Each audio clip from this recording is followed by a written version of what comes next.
네, 정치의 겉과 속 들여다보는 정치온 시작하겠습니다. 오늘은 김영우 전 국민의힘 의원, 우상호 전 더불어민주당 의원과 함께 분석해드리겠습니다. 어서 오십시오. 안녕하세요. 네, 안녕하세요. 안녕하십니까? 예. 바로 첫 번째 키워드 보겠습니다. 보여주세요. 한동훈 대표네요. 자, 한동훈 대표가 오늘 민심을 언급했습니다. 오늘 오전 일정을 취소했었죠. 일각에서는 어제 윤 대통령과의 면담이 영향을 미친 것 아니냐는 해석이 나왔는데 오후에 일정이 있었습니다. 강화 방문 일정이었는데요. 한동훈 대표가 이렇게 얘기했습니다. 국민만 보고 민심 따라 피하지 않고 문제를 해결할 것이다 라고 했는데요. 자, 먼저 오늘 김종혁 최고위원 또 친윤계 강명구 의원의 목소리부터 듣고 오겠습니다. 어제 혹시 뭐 한동훈 대표하고 연락 좀 해보셨어요, 밤에? 예, 물론 당연히 해봤고요. 예. 굉장히 좀 씁쓸해하시더라고요. 이재명 대표와의 면담과 비교해 보면 너무나 차이가 나지 않습니까? 그때 당시에 이재명 대표 옆에 같이 앉아서 마주보는 것도 아니고 이제 함께 앉아서 이 대화를 나누고 어떻든 의전 같은 것들을 최대한 해 주신 걸로 알고 있는데. 대통령께서도 한동훈 대표님의 의견을 경청하신 만큼 저는 우리 한동훈 대표님께서도 대통령과의 신뢰 회복을 위해서 조금 노력해 주셨으면 좋겠다라는 말씀 꼭 드리고 싶고요. 당 대표님이 당의 전부가 아니듯이 당에는 원내대표도 계시고요. 중진 국회의원님도 계시고 원로분들도 계시고 저처럼 초선 의원들도 계시거든요. 저들은 지금 파상 공세로 지금 치밀하게 스텝 바이 스텝으로 지금 선동 정치를 하기 시작했거든요. 우리 준비해야 된다 이렇게 생각합니다. 네, 대통령과 여당 대표의 회동. 어제 이제 많은 언론들이 면담이라고 표현을 했는데요. 두 분은 정치 오래 하셨고 여당 대표와 대통령이 만나는 장면을 많이 보셨을 겁니다. 네. 어제 장면 어떻게 보셨어요? 어제는 사실은 대통령과 집권당 대표의 만남이라고 보기에는 의존적으로 너무 뭐랄까요 홀대한 그런 느낌입니다. 일단 면담이라는 내용 그 제목 붙인 것도 보통은 이제 회동이라고 하거든요. 그렇죠. 근데 면담이라는 건 보통 이제 높은 사람이 아래 사람을 만나거나 혹은 민원인을 만날 때 면담이라고 하거든요. 그렇군요. 국회의원들도 면담하러 간다 그러면 보통 민원인 만나러 가는 거예요. 근데 그런 측면에서 본다면 제목 자체도 매우 홀대한 제목이고 보통 원탁이 않거든요. 수평적인 어떤 그런 그 만남이라는 걸 강조하기 위해서. 그렇군요. 근데 사각형의 긴 장방형 탁자에 앉아서 건너편에 앉아서 정진석 비서실장 옆에 앉혔단 말이에요, 당대표를. 저런 회동은 제가 25년 정치하면서 처음 봅니다. 처음 본 장면이었습니다. 야당 대표를 만날 때도 저렇게 하지 않거든요. 이재명 대표하고 만났을 때는 그런 측면에서 보면 사실은 저건 굉장한 홀대죠. 왜 그랬을까요? 만나 달라니 만나는 주지만 네 얘기는 듣지 않겠다. 저는 그런 태도로 보였습니다. 그런데 오늘 한동훈 대표가 오전 일정을 취소했어요. 토론회에 참석할 예정이었는데 취소를 했거든요. 오전에 취소하고 오후에 일정을 지금 다시 이제 재개한 겁니다. 오전에 일정을 왜 취소했다고 보세요? 보통 취소하는 경우는 이제 항의의 표시. 항의의 표시를 그다음에 하고 본인이 이제 뭔가 심사숙고한다는 모습을 보여주는 그런 연출이거든요. 그런 측면에서 본다면 오전 내내 이제 앞으로 어떻게 할 것인가를 고민하신 것 같고. 그래서 오후에 민심을 따라 문제를 해결하겠다. 마이웨이 하겠다 이 소리죠. 그렇게 읽고 계시군요. 알겠습니다. 김영우 의원께도 물어보겠습니다. 김영우 의원도 어제 회동 장면 유심 있게 지켜보셨을 텐데 관전 어떻게 보셨어요? 어떤 점이 가장 주목이 되던가요? 일단 그 형식과 내용 면에서 굉장히 좀 걱정되는 바가 있죠. 걱정되는 바가 있었어요. 일단 이제 당정 관계는 앞으로 굉장히 좀 험난한 길을 갈 수밖에 없겠구나라는 생각이 듭니다. 한동훈 대표가 그 회동 이후에 그 언론 브리핑을 직접 하지 않고 박정화 비서실장을 통해서 원래 회동 끝나고 한동훈 대표가 브리핑을 하겠다고 했었죠. 굉장히 간단한 형태로 했는데 결국은 한동훈 대표 입장에서는 이제 민심을 대통령한테 정확하게 전달하겠다. 예. 아마 그런 의도에서 지금 회동이 준비가 됐고 예. 또 시도를 한 걸로 알려졌죠. 예. 그런데 어제 이제 그 회동 결과는 예. 지금 대통령실에서도 좀 다른 반응이 나오는 것 같아요. 그러니까 한동훈 대표가 예상했던 것보다는 훨씬 좀 차갑게 예. 잘못된 게 있으면 이제 증거를 대라라는 어떤 그 뉘앙스 아니겠습니까? 예. 예. 그리고 구체적으로 인적 쇄신을 하려면 네. 그 인사들이 어떤 잘못된 일을 했는지 구체적으로 알려주면은 거기에 응당한 인사를 하겠다 이런 거거든요. 그렇죠. 근데 지금 이제 그렇게 생각해야 될 겁니다. 지금 그 국정의 최고 책임자 네. 대통령과 여당의 당 대표가 굉장히 불편한 이런 그 회동을 마쳤어요. 예. 사실 지금 국면 전환을 딱 해야 될 때입니다. 대통령과 그다음에 당의 지지율이 굉장히 지금 침체돼 있어요. 예. 물론 민주당 야당의 지지율도 비슷합니다. 네. 그렇지만 지금 국정을 책임진 정부와 여당으로서는 국정 동력을 지금 살려나가야 되는데 네. 지난 총선 이후에 계속 보여준 모습이 뭐 변화와 쇄신하고는 거리가 멀고 예. 왜 변해야 되는지 네. 변해야 될 이유를 지금 서로 인식하는 데 있어서 차이가 너무 크잖아요. 이거는 굉장히 문제가 되겠다. 이제 앞으로 아마 당내에 상당히 좀 갈등이나 분열 양상으로 가지 않을까. 그게 가장 큰 문제입니다. 그렇군요. 그리고 이렇게 되면은 김건희 여사와 관련된 여러 가지 의혹이 구체적인 증거가 없다고 하더라도 결국 야권에서는 대통령 임기 끝날 때까지 김건희 여사 의혹을 가지고 계속 그 파상 공세를 할 텐데 그럼 임기 마칠 때까지 김건희 여사와 관련된 이런 어떤 뭐라 그럴까요?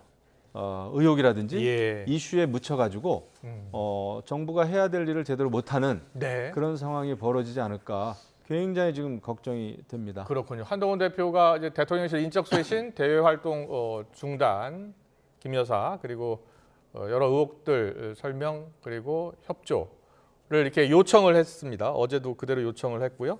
대통령실 고위 관계자 말에 따르면 문제 있는 사람을 이미 정리했다. 그리고 김 여사가 힘들어한다. 이미 활동을 자제하고 있다.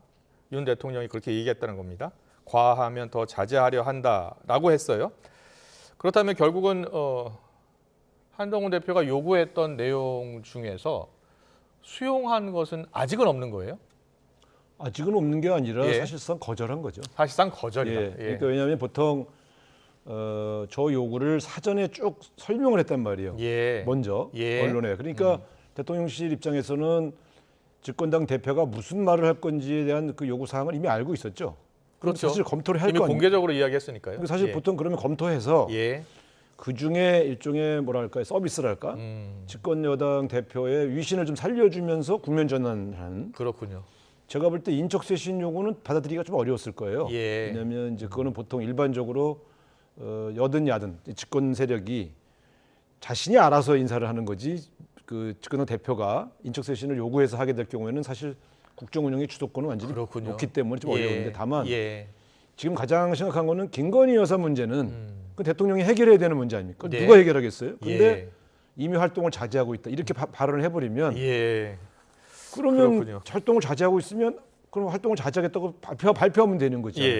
그 발표는 안 하고 이미 자제하고 있다고 해서 요구를 완곡하게 거절했으니 사실은 뭐 집권당 대표의 요구사항 중에 하나도 들어주지 않은 것이고 그러면 한동훈 대표 입장에서는 어제 사실상 면전에서 거절했기 때문에 오늘 오전에 깊은 고민을 하고 이제 마이웨이 선언을 할 수밖에 없었죠. 그랬군요. 지금 어제 회동 장면을 보고 계시는데 어제 원래 4시 반에 만나기로 했는데 4시 한 50분 넘어서 시작을 했고 그리고 김도영 최고위원의 말에 따르면 한 20여 분 동안 밖에서 한동훈 대표가 기다렸다고 해요.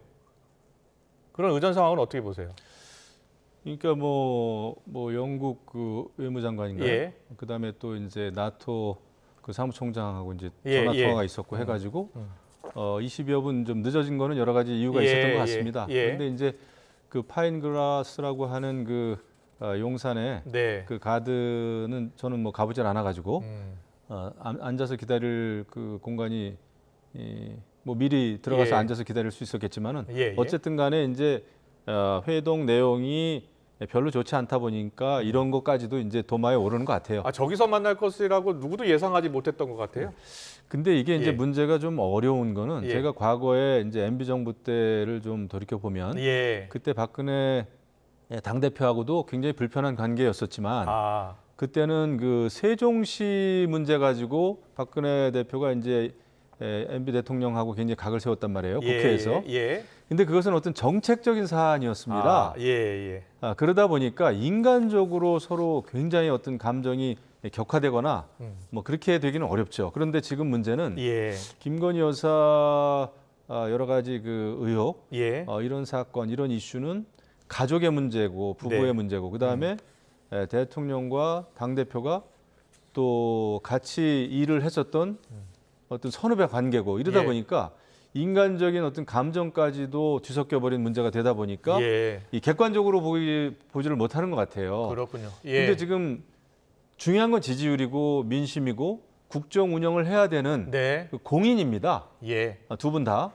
이런 상황에서는 문제를 해결해야 되는데 해결보다는 불편함을 그냥 이렇게 좀 회피하려고 하는 게 아닌가 이런 생각이 들어서 굉장히 좀 걱정이 됩니다. 이제 공은 회동 직전까지는 사실 한동훈 대표가 공을 용산 대통령실에 넘겼어요.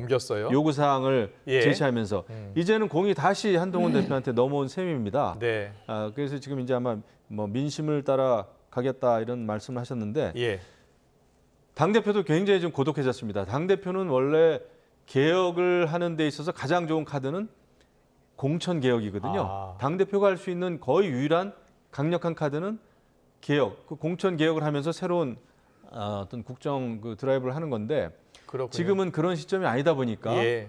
어떤 방법으로 그렇다고 해서 뭐 특검이든 뭐든 대통령하고 계속 각을 세운다? 그것도 굉장히 쉽지 않은데 굉장히 어려움에 당분간은 봉착할 것 같아요. 한동훈 대표가 지금 고독한 상황에 빠졌다고 보시는 거예요? 쉽지는 않죠 지금 예. 당장. 추경호 원내대표가 어제 윤 대통령하고 만찬했다는 거예요. 예. 예정에 없던 식사였다고 합니다. 예. 아니 이게 그렇게 말이 됩니까? 당 대표하고는 식사를 안 하고 예. 원내대표하고 식사를 한다. 이거 의도적 홀대잖아요. 예. 그러니까 저는 저렇게까지 남들 눈에 띄게끔 차별을 하면 예.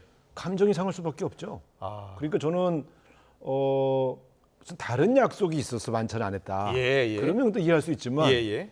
아니 당 대표하고 면담하면서 밥도 같이 안 먹고 보내고 원내대표가 봐서 밥을 먹었다는 것은 예.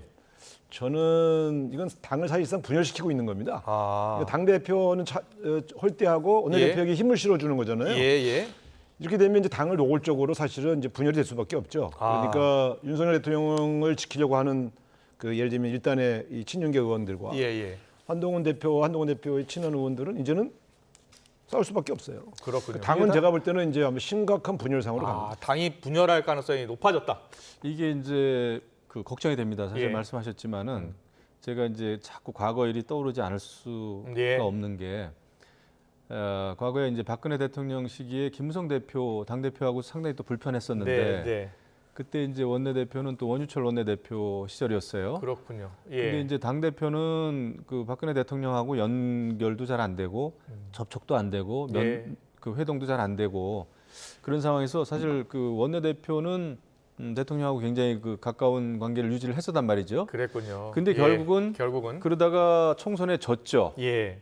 그리고 비대위 체제 들어섰고 그다음에 굉장히 당이 어려운 길로 치달았습니다. 2016년도 그런 기시감이 비슷하게 듭니까? 그렇죠. 왜냐하면은 당 대표와 원내 대표가 대통령 사이에서 좀 입장이 다르면은 당이 굴러가기가 힘들어요. 현실적으로. 그리고 모든 법안이나 이런 거는 또 여야 간에 또 원내 대표가 또 딱 틀어쥐고 분위기를 조성하고 전략을 짠단 말이죠. 예.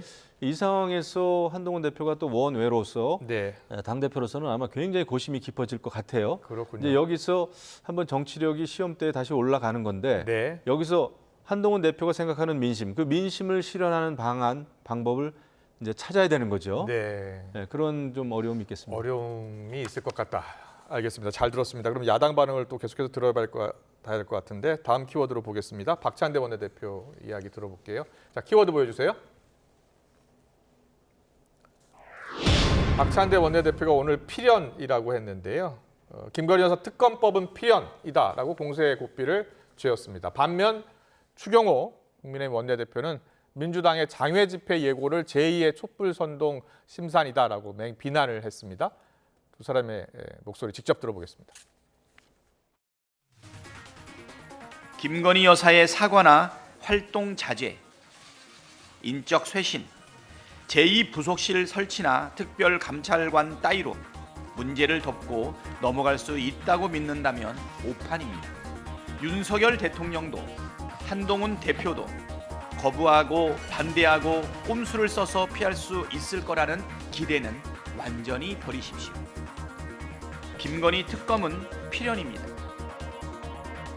대한민국 시스템 파괴의 종착지는 대통령 탄핵입니다. 민주당은 11월이 되면 국회를 벗어나 장외로 나간다고 합니다. 11월 2일 롱패딩 장외 투쟁을 선언했고 이재명 대표가 직접 참석한다고 합니다. 이미 매주 주말마다 서울 도심에서 정권 퇴진 집회를 벌이고 있는 좌파 진영과 손잡고 본격적인 제2 촛불 선동을 일으키겠다는 심산입니다. 저는 김건희 여사 특검법 세 번째 특검법을 지금 발의해 놓은 상황이잖아요. 네. 그런데 오늘 김종혁 최고위원이 김건희 여사 특검법 관련해서 이제 그동안 이제 재결했던 특검법에 보면 내표가 이탈을 했잖아요, 최근에. 네. 그래서 상당히 걱정이 된다라고 표현을 했어요. 어떻게 예상하세요? 김건희 여사 문제에서 가장 큰 문제가 좀 도이치모터스 문제를 불기소했지 않습니까? 근데 그게 이제 한동훈 대표나 신지호 총장은 이 문제는 조금 신중하게 가야 된다는 얘기를 계속 했지 않습니까? 그게 민심이에요. 그런 측면에서 본다면 국민의힘 의원 중에서 민심을 반영하는 그러한 정치적 결단을 할 수 있는 의원들이 증가할 수 있다. 경고한 거죠. 그럼 대통령 어떻게 하시려고 하는지 잘 모르겠어요. 사실 지난번 내표가 이미 경고를 보낸 거 아닙니까? 그럼 거기서 내표만 더 오면 사실은 재의결되는 거 아닙니까? 근데 그러면 한동훈 대표 쪽의 위신을 세워주고 김건희 여사에 대해서 자기는 생각이 같지 않지만 많은 분들이 걱정한다면 그런 민심에 반응하겠다는 태도를 보여줘야 이 여당 의원들을 설득할 수 있는 거 아닙니까? 그런 측면에서 본다면 저는 진짜 재결될 가능성이 높아지고 있다.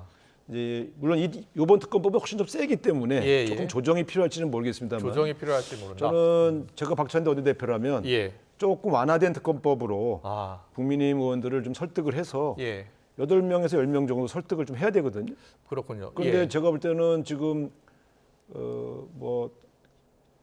김건희 여사 관련 특검 법안이 재결될 가능성이 좀 더 높아지고 있는 건 틀림없습니다. 그렇군요. 일단은 특검법을 발의를 했지만은 본회의 상정 전에 여야가 만나서 또 협의할 수 있는 거잖아요. 협의는 하지만 지금 한동훈 대표 입장에서 사실은 만약 특검법을 합의 처리한다 이렇게 가면 사실상 그건 분당하자는 얘기거든요. 그렇기 때문에 친윤계 의원들이 아마 그러면 이 의총에서 거부할 테니까 이거는 지금 합의 처리는 어렵습니다. 다만 이제 이탈폭이 어느 정도 될 거냐.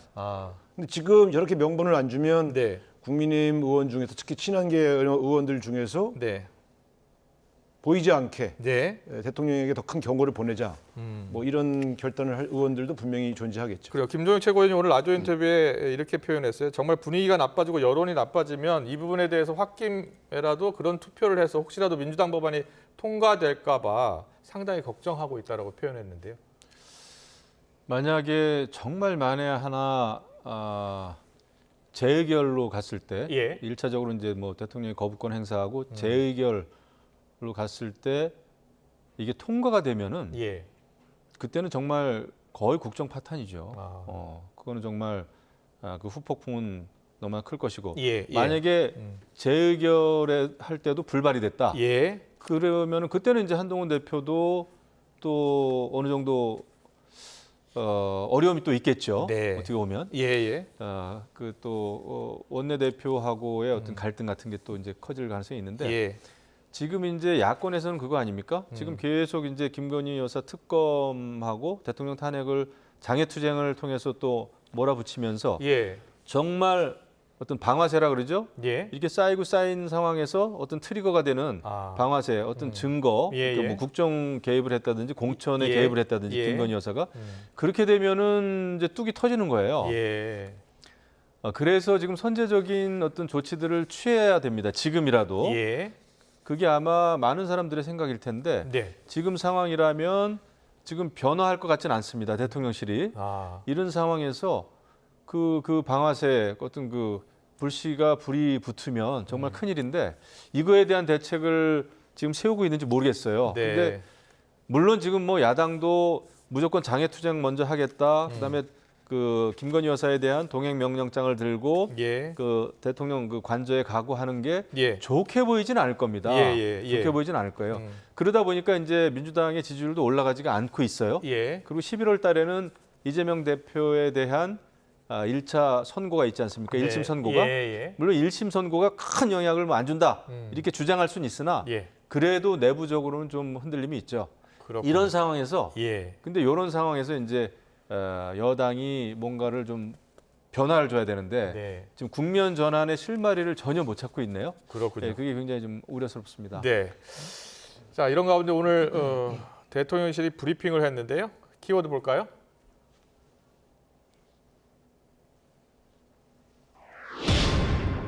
네, 정혜전 대통령실 대변인이죠. 구태 정치쇼라는 언급을 했는데요. 어제 김건희 여사에 대해서 국정감사 동행 명령장을 발부한 것을 놓고서 구태 정치쇼의 전형이라고 비판했습니다. 직접 듣고 오겠습니다. 헌정사상 처음으로 대통령 부인에게 동행 명령을 독단적으로 처리한 것은 의회 일당 독재의 민낯을 또다시 보여주는 행태입니다. 이 대통령 부인을 망신 주고 국감을 진흙탕에 몰아넣기 위한 구태 정치쇼의 전형을 보여주는 것입니다. 중대범죄 혐의로 1심 판결을 눈앞에 둔 당대표 방탄을 위해 검사 탄핵, 사법부 겁박도 모자라 특검, 동행명령까지 남발하는 민주당의 저열하고 폭력적인 정치 행태에 강력히 유감을 표합니다. 네, 대통령 부인이 동행명령장 발부한 것을 놓고서 대통령실이 저렇게 입장 발표를 했습니다. 저 대변인 교체해야 돼요. 네. 대통령실의 대변인은 저런 식의 저열한 표현을 쓰면 안 됩니다. 그러니까 좀 점잖게 얘기해야죠. 그리고 당 대변인이 해야죠. 대통령실이 저렇게 움직이니까 국민의 지지를 받지 못하는 거예요. 물론 동행 명령장을 발부한다 하더라도 참석 가능성이 낮다는 것은 다 알죠. 그렇다고 해서 국회가 증인으로 채택해놓고 일방적으로 안 나오는 분에 대해서 어떠한 리액션도 안 할 수는 없는 거거든요. 그런 측면에서의 대응으로 보시면 될 것 같아요. 다만 지금 이런 겁니다. 김건희 여사 문제를 키우고 있는 것은 탄핵과는 무관합니다. 설사 김건희 여사가 불법을 저질렀다고 해도 그것 때문에 윤석열 대통령이 탄핵되지는 않습니다. 윤석열 대통령이 저지른 불법만 탄핵의 근거가 되는 거예요. 그렇기 때문에 김건희 여사 문제를 문제 삼는 걸 탄핵의 전초전이다라고 주장하는 것은 과도한 규정이에요. 민주당 입장에서는 지금 많은 민심이 심지어 보수적인 민심도 김건희 여사 얘기를 하면 동의해요. 그렇기 때문에 야당은 김건희 여사 문제를 대통령실에서 해결하기 전까지는 집요하게 문제 제기를 할 수밖에 없는 것이죠. 그래서 지금 예를 들어 장애투쟁을 윤석열 대통령을 겨냥해서 한다고 그러면 탄핵의 전초전이다. 뭐 이렇게 주장을 해도 뭐 근거가 없다고 볼 수는 없지만 김건희 여사 문제를 하나의 프레임으로 거서 접근하는 것은 사실은 탄핵보다는 훨씬 더 김건희 여사 문제로 민심을 더 악화시키고 우리 국민들의 의사를 대변하기 위한 행동으로 보시는 것이 정확할 진단입니다. 11월 초에 민주당이 지금 장애 집회를 예고한 상황입니까? 네. 어디서 어떻게 지금 할 구체적인 계획은 제가 못 들었습니다만은 장애로 일단 아마 주말에 보통 한 번 나가니까요. 근데 그걸 연이어서 뭐 4주 연속 나간다 이렇게는 안 될 거고 아마 한두 번 시범적으로 이미 하고 있는 그런 국민들과 함께하는 그런 행동이 되지 않겠나 이렇게 보고 있습니다. 추경호 원내대표는 제2의 촛불 선동을 일으키겠다는 심산 아니냐라고. 오늘. 촛불은 이미 들었죠. 거기에 민주당이 말하자면 합류한 거죠. 그런데 촛불에는 이제 제가 과거 2016년도 원내대표 할 때는 그 촛불은 탄핵으로 가는 과정이었습니다. 근데 지금 김건희 여사 문제를 갖고 하는 촛불은 물론 그 장애에 있는 일반 시민들은 탄핵을 외칠 거겠지만 민주당 입장에서는 김건희 여사 문제를 좀 집중하는 그러한 장애 집회를 보시면 될 것 같아요. 성격이 좀 다릅니다. 성격이 좀 다르군요. 제가 볼 때는 김건희 여사 이 건을 가지고 대통령 탄핵의 불쏘시개로 삼으려고 하는 것 불쏘시개로 같아요. 삼을 것 같습니까? 예, 그러니까 물론 분명히 대통령 탄핵이라고 하는 것은 그 탄핵의 어떤 사유에 맞아야 되는 건데 김건희 여사 건하고는 별개이긴 합니다. 하지만 이제 어떤 반정부 정서, 그런 감정을 고조시킨다 그럴까요? 그런 걸 하기 위해서 장애투쟁을 하는 것 같습니다. 그래서 지금 민주당 내에서는 뭐 겨울에 집회해야 되니까 롱 패딩도 준비하자 이런 얘기까지 들릴 정도로. 근데 이제 뭐 12월 되면은 또 내년도 예산안 심사도 해야 되고 국회로서는 굉장히 이제 해야 될 일이 많은 연말인데 장애로 나가자 이렇게 마음 먹었을 때는 결국은 그 탄핵의 열차를 출발시키고 탄핵 열차를 출발시키기 그다음에 위한 그리고 이제 김건희 행보다. 여사 건을 가지고 그 어떤 사람들의 분노를 자극하는 그런 전략이 분명히 있다고 생각을 합니다. 이때 이제 그 여당이 잘 해야 되는 건데 그런 대책이 아직 없는 것 같고 또 대통령실이 글쎄요 지금 한동훈 대표와의 어떤 그 신경전 이런 거보다는 정말 대책을 세우지 않으면 무서운 그 일들이 벌어지거든요 정치권에서는. 그렇군요. 그래서 지금 차분하게 준비를 빨리 해야 된다. 급하다 이렇게 생각합니다. 알겠습니다. 그런가 하면 어제 국감장에서는요. 김 여사의 공천 개입 의혹과 관련해서 핵심 제보자인 강혜경 씨가 증인으로 출석해서 이목을 집중시켰습니다. 어제 국감 장면 확인해 보겠습니다. 김건희 여사가 돈을 챙겨줄라 한데서 내역서를 이제 보냈는데 돈을 받아오겠다 하고 가셨는데 돈을 안 받아왔고 그 결과 일단 김영선 의원의 공천을 받아오셨습니다. 대통령 임기가 지금 시작된 후 김건희 여사와 명태균 씨가 통화한 내용을 직접 들은 것은 없겠네요. 전해 들었습니다. 네. 지금 강혜경 씨가 주장하는 것은요. 명태균 씨가 이제 대선 관련해서 여론조사를 했고 이 대가로 김영선 전 의원을 공천했다라고 주장하고 있는 겁니다. 그 관련해서 신빙성이 얼마나 있다고 저는 보세요? 상당히 신빙성이 있다고 생각합니다. 그러니까 저는 처음에 명태균 씨는 그냥 브로커고 뭐 허풍쟁이다 그렇게 발표했을 때 그런 허풍쟁이가 많기 때문에 여야를 뭐 막론하고요.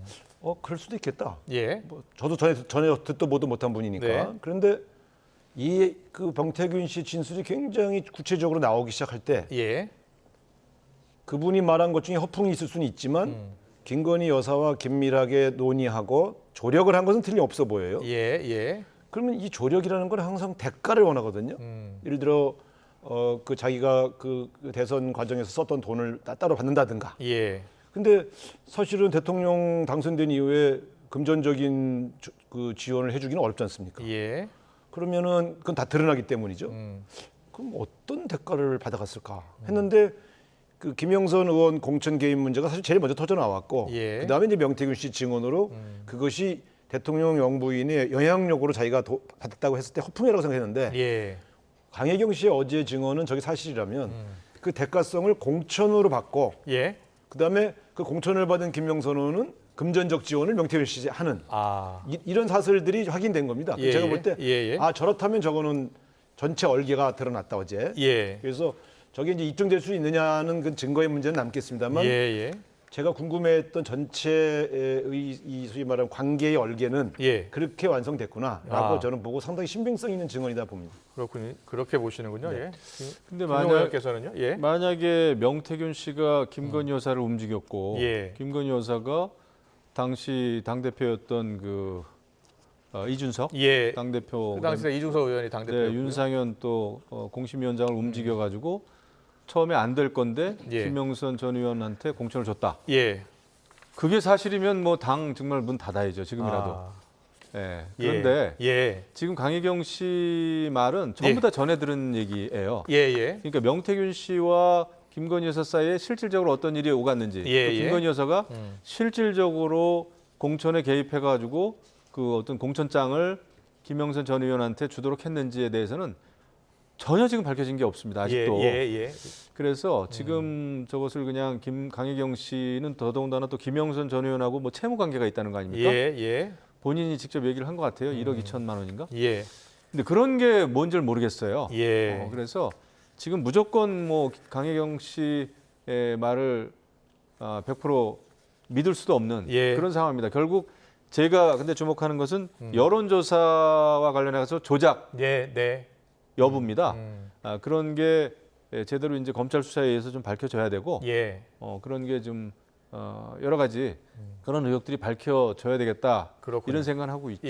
뭐 강혜경 씨의 모습이 나오는데 강혜경 씨가 이제 김영성 전 의원 이제 회계 책임을 맡고 있었고 또 명태균 씨와는 친분이 이제 언론사 관련해서 이제 그 편집국장을 또 지냈다고 합니다. 그래서 이제 서로 알고 있는 관계인데요. 어제 또 이런 주장을 하면서 동시에 또 정치권 인사 27명의 명단을 또 공개했어요. 그러니까 명태균 씨가 한 번이라도 여론조사했던 인물들이 27명이라는 겁니다. 여야 의원들이 다 있어요. 이 27명의 명단을 왜 공개했다고 보세요? 그러니까 이 명태균 씨라는 분이 상당히 기존의 정치권에 있는 인사들 영향력이 있었다는 것을 그 여야 의원이 다 있더라고요. 그렇죠. 그러니까 이분이 그냥 잔챙이가 아니고 상당히 비중 있는 인물이었고 그래서 이분이 그 정도의 일을 할 수 있었던 위치에 있었다는 것을 보여주기 위해서 그렇습니다. 지금 강혜경 씨라는 분은 사실 저런 증언을 해야 할 개인적인 동기가 전혀 없어요. 그러니까 저분의 진술이 훨씬 더 신빙성이 있어 보여요.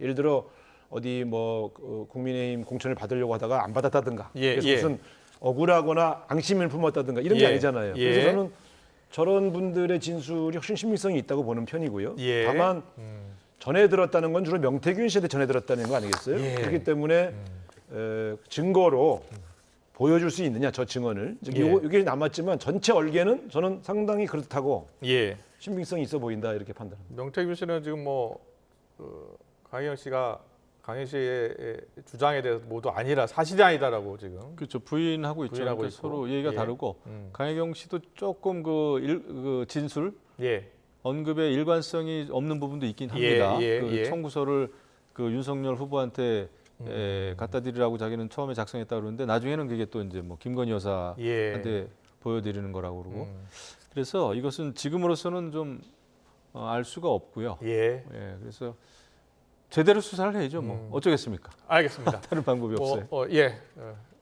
오늘 정치권 이슈 정치원은 여기까지 듣겠습니다. 잘 들었습니다. 지금까지 김영우 전 국민의힘 의원, 우상호 전 더불어민주당 의원과 함께했습니다. 잘 들었습니다. 고맙습니다.